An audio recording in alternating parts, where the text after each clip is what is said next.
ગીર સોમનાથ જિલ્લામાં વહીવટી તંત્રએ સપાટો બોલાવ્યો। કલેક્ટર દિગ્વિજયસિંહ જાડેજાની સૂચના મુજબ વેરાવળ, ઉના, કોડીનાર, તાલાલા અને ગીર ગઢડા શહેરમાં રહેલા દબાણો પર તંત્રએ બુલડોઝર ફેરવી દીધું। પ્રાપ્ત માહિતી અનુસાર દબાણ દૂર કરવાની કાર્યવાહી ગત એપ્રિલ 2024થી એટલે કે છેલ્લા 9 મહિનાથી ચાલી રહી છે।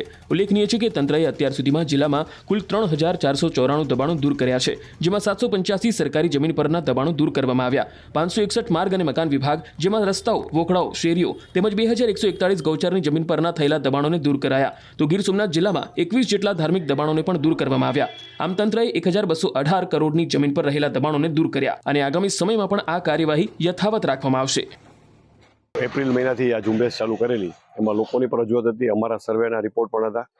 પછી જે પાણીના ભરાવા થતા હોય, વસ્તાઓના દબાણના પ્રશ્નો હોય, એ બધાનો અમે એક સર્વે કરી દબાણની ઝુંબેશ આપણે એપ્રિલથી ચાલુ કરી। અત્યાર સુધીમાં આપણે કુલ 3494 દબાણો દૂર કર્યા છે। એમાં સરકારી જમીનના છે 785 દબાણો છે, માર્ગ અને મકાન વિભાગના જેમાં રોડ રસ્તાના હોય, વોટર થતા હોય એવા દબાણો છે 561, અને ગોચરની જમીન જે હોય છે એના કુલ 2148। આમ કુલ 3494 દબાણો આપણે દૂર કર્યા છે, જેનું કુલ ક્ષેત્રફળ છે એ 69,12,099 ચોરસ મીટર થવા થાય છે, અને એની રકમ છે 1218 કરોડ જેટલી થવા જાય છે। આપણે કુલ 21 ધાર્મિક દબાણો છે એ દૂર કર્યા છે, અને એમાં એ તમામ દબાણો છે એ સરકારી જમીનો પર હતા। એમને પૂરતી તક આપી, સાંભળી અને નિયમાનુસારની એમાં આપણે કાર્યવાહી કરેલ છે। બીજા જે ઓકળા ઉપરના દબાણો હોય જેના કારણે પાણીનો ભરાવો થતો હતો, એવા પણ આપણે દબાણો શહેરના તમામ વિસ્તારો હોય ત્યાંથી આપણે નગરપાલિકા વિસ્તારોમાંથી પણ આપણે દૂર કરાવેલ છે। દબાણનું જે છે અમારા સર્વેમાં આવે, ફેરણી અધિકારી હોય, ફેરણીમાં ગયા હોય, કોઈ ધ્યાન ઉપર આવ્યું હોય તો અમે એના ટાઇટલો ચેક કરીએ છીએ, અને જો એ સરકારી જ હોય, એની પાસે કોઈ આધાર પુરાવા ન હોય તો ડ્યુ પ્રોસેસ કરીને એ કરશું। બીજી હજી લોકોની રજૂઆતો અમુક આપણી પાસે આવતી હોય છે, અમુક જગ્યાએ હજી ગોચરના દબાણો કોઈ બાકી રહી ગયા હોય તો એવી રજૂઆતો પણ આવે છે।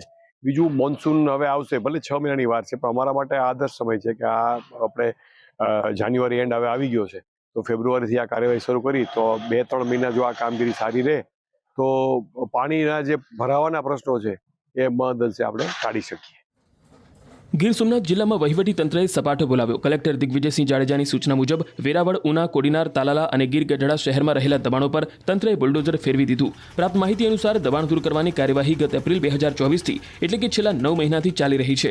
ઉલ્લેખનીય છે કે તંત્રએ અત્યાર સુધીમાં જિલ્લામાં કુલ 3494 દબાણો દૂર કર્યા છે, જેમાં 785 સરકારી જમીન પરના દબાણો દૂર કરવામાં આવ્યા। 561 માર્ગ અને મકાન વિભાગ, જેમાં રસ્તાઓ, વોકડાઓ, શેરીઓ તેમજ 2141 ગૌચરની જમીન પરના થયેલા દબાણોને દૂર કરાયા। તો ગીર સોમનાથ જિલ્લામાં 21 જેટલા ધાર્મિક દબાણોને પણ દૂર કરવામાં આવ્યા। આમ તંત્રએ 1218 કરોડની જમીન પર રહેલા દબાણોને દૂર કર્યા અને આગામી સમયમાં પણ આ કાર્યવાહી યથાવત રાખવામાં આવશે। એપ્રિલ મહિનાથી આ ઝુંબેશ ચાલુ કરેલી, એમાં લોકોની પણ રજૂઆત હતી, અમારા સર્વેના રિપોર્ટ પણ હતા। પછી જે પાણીના ભરાવા થતા હોય, વસ્તાઓના દબાણના પ્રશ્નો હોય, એ બધાનો અમે એક સર્વે કરી દબાણની ઝુંબેશ આપણે એપ્રિલથી ચાલુ કરી। અત્યાર સુધીમાં આપણે કુલ 3494 દબાણો દૂર કર્યા છે।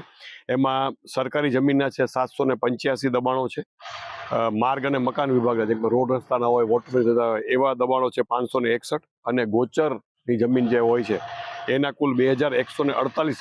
આમ કુલ 3494 દબાણો આપણે દૂર કર્યા છે, જેનું કુલ ક્ષેત્રફળ છે એ 69,12,099 ચોરસ મીટર થવા થાય છે, અને એની રકમ છે 1218 કરોડ જેટલી થવા જાય છે।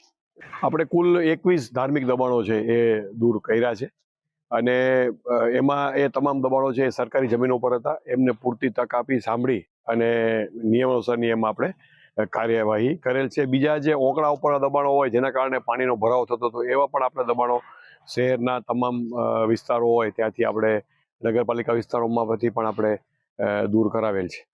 દબાણનું જે છે અમારા સર્વેમાં આવે, ફેરણી અધિકારી હોય, ફેરણીમાં ગયા હોય, કોઈ ધ્યાન ઉપર આવ્યું હોય તો અમે એના ટાઇટલો ચેક કરીએ છીએ, અને જો એ સરકારી જ હોય, એની પાસે કોઈ આધાર પુરાવા ન હોય તો ડ્યુ પ્રોસેસ કરીને એ કરશું। બીજી હજી લોકોની રજૂઆતો અમુક આપણી પાસે આવતી હોય છે, અમુક જગ્યાએ હજી ગોચરના દબાણો કોઈ બાકી રહી ગયા હોય તો એવી રજૂઆતો પણ આવે છે। બીજું, મોન્સૂન હવે આવશે, ભલે 6 મહિનાની વાર છે, પણ અમારા માટે આદર્શ સમય છે કે આ આપણે જાન્યુઆરી એન્ડ હવે આવી ગયો છે, તો ફેબ્રુઆરીથી આ કાર્યવાહી શરૂ કરી તો 2-3 મહિના જો આ કામગીરી સારી રહે તો પાણીના જે ભરાવાના પ્રશ્નો છે એ મહદઅંશે આપણે ટાળી શકીએ।